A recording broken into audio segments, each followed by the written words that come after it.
15% जो पैसा था बजट एलोकेशन का, अगर एक एवरेज तौर पे माना जाए 60,000 करोड़ का एवरेज निकाल सकते हैं हम, दिल्ली सरकार का बजट होता है, तो 9,000 करोड़ रुपए 15-16 में खाए गए। ये चोरी है डायरेक्ट। लगभग 3.5 लाख करोड़ रुपए का एक बहुत बड़ा महा घोटाला है, जो कि दिल्ली की सरकार में, देश की राजधानी में बैठ के देश में अपने आप को सबसे ईमानदार और सबसे अलग पार्टी बताने वाली आम आदमी पार्टी की सरकार ने, जो कि विशेष रूप से दलितों के वोटों पर आज दूसरी नहीं तीसरी बार मुख्यमंत्री बनकर बैठे हैं, आज उन्होंने दलितों के साथ ये उनकी पीठ पर खंजर घोंपा है।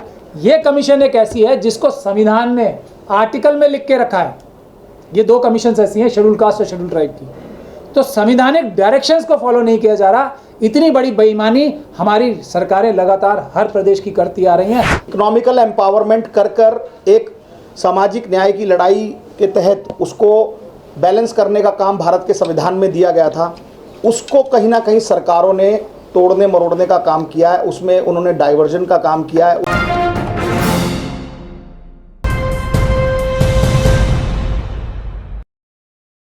2015-16 से हरनाम साहब की आरटीआई से हमने डिटेल्स जो मांगी थी वो है।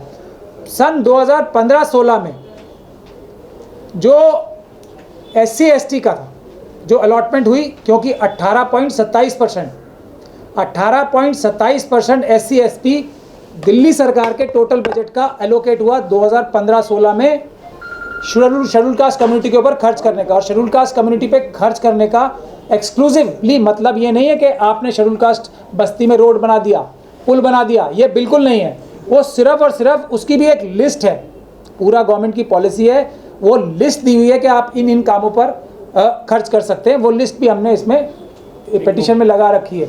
इसके अलावा अगर कोई खर्च करते हैं तो वो इस पे खर्च नहीं माना जाएगा। तो 2015-16 में ये नतीजा निकल के आया कि 18.27% जो है टोटल एलोकेशन हुई बजट की, उसमें से 2.98% सिर्फ खर्च किया गया। मतलब इसका मतलब ये हुआ कि 15% जो पैसा था बजट एलोकेशन का, अगर एक एवरेज तौर पे माना जाए 60,000 करोड़ का एवरेज निकाल सकते हैं हम, दिल्ली सरकार का बजट होता है, तो 9,000 करोड़ रुपए 15-16 में खाए गए। ये चोरी है डायरेक्ट। उसके बाद 16-17 में 17.49% एलोकेशन हुआ, उसमें से सिर्फ खर्च जो हुआ 2.45% हुआ। उसके बाद 17-18 में 20.39% खर्च हुआ, उसमें से सिर्फ 5% खर्च हुआ।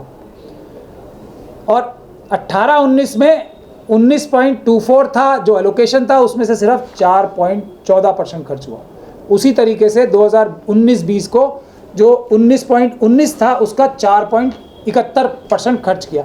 अब यहाँ मैं रुक के एक और बात बताना चाहता हूँ आपको, वो ये है कि ये जो 3%, 4%, 4.5% जो नज़र आ रहा है आपको, इसमें भी हमने आरटीआई में जो दरखास्त लगाई थी ये भी पूछा था कि ये आपने खर्च कहाँ किया। आप बता तो रहे हो कि टोटल बजट का 18% बनता था, हमने 4% खर्च किया, लेकिन इसमें भी चोरी है।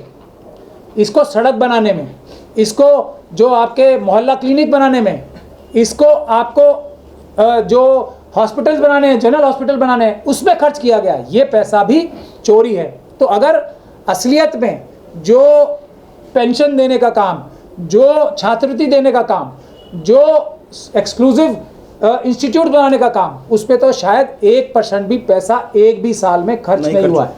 ये बुनियादी बात है कि दो तरह से चोरी है, इसीलिए हरनाम साहब उसको क्रिमिनल ऑफेंस कह रहे हैं। ये अमानत में खयानत है, क्योंकि ये सरकारी अफसर कर रहे हैं, इसीलिए ये सेक्शन 409 जिसमें उम्र कैद तक की सज़ा है, ये सब उन लोगों पे बनती है जो इसके जिम्मेदार हैं। ये हमारा एक schedule caste schedule tribe act है।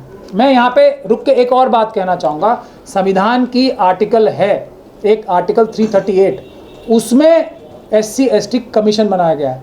उसकी जिम्मेदारी यही है कि जो भी सरकार की स्कीम्स हैं, जो कानून है शेड्यूल कास्ट शेड्यूल ट्राइब को प्रोटेक्ट करने के लिए, उस पर अमल कराना, ये उसकी जिम्मेदारी है। लेकिन शेड्यूल कास्ट जो हमारी कमीशंस हैं, उसने शायद एक भी कमीशन ने आज तक इस बात पे ध्यान नहीं दिया, हालांकि ये उन्हें संवैधानिक ड्यूटी लगाई गई है। बाकी सब जो आपके ये बन रहे हैं कमीशंस, वो एक्ट ऑफ पार्लियामेंट से बनते हैं, यानी कि पार्लियामेंट पास करती है कानून। ये कमीशन एक ऐसी है जिसको संविधान में आर्टिकल में लिख के रखा है। ये दो कमीशन ऐसी हैं, शेड्यूल कास्ट और शेड्यूल ट्राइब की।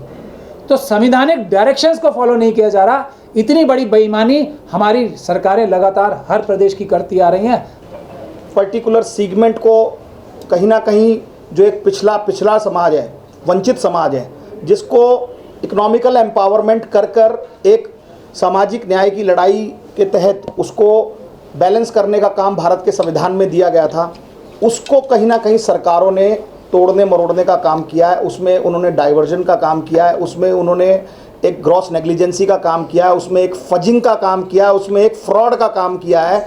और ये हमने लगभग 6 महीने पहले से इस पर आरटीआई करनी मैंने शुरू की थी दिल्ली में, क्योंकि हम दिल्ली में ही रहते हैं। तो दिल्ली में हमने इसको आरटीआई में लिया था कि सब SC/ST सब प्लान का जो पैसा है वो कितना SC/ST सब प्लान का अकॉर्डिंगली पैसा होना चाहिए और कितना उस पर स्पेंड हो रहा है।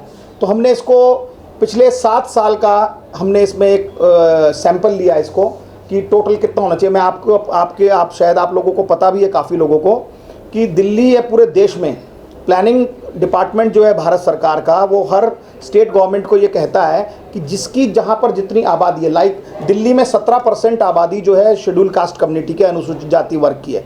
तो टोटल बजट जितना भी होगा दिल्ली सरकार का, उसमें हर सालाना 17% एक्सक्लूसिवली, मैं रिपीट कर रहा हूँ, एक्सक्लूसिवली उन्होंने शेड्यूल कास्ट कम्युनिटी पर ही स्पेंड करना है, उन्हीं के लिए स्कीम बनानी है और उन्हीं पे ही खर्च करना है। ना तो ये पैसा कहीं डाइवर्ट किया जा सकता है, ना ये पैसा कहीं लैप्स हो सकता है। ये पैसा अगर आपने एक साल, सपोज अगर आपने 1 रुपया खर्च करना था, दिल्ली गवर्नमेंट का टोटल बजट था, तो 17 पैसे हमें 2021 के देने थे। अगर 2020-21 में उन्होंने 17 पैसे हमारे पर नहीं खर्च किए हैं और 7 पैसे खर्च किए हैं और 10 पैसे बच जाते हैं, 10 पैसे लैप्स नहीं होंगे, वो आगे कैरी फॉरवर्ड होंगे अगले बजट में 2021-22 के, तो वो हो जाएंगे 17 और 10 27।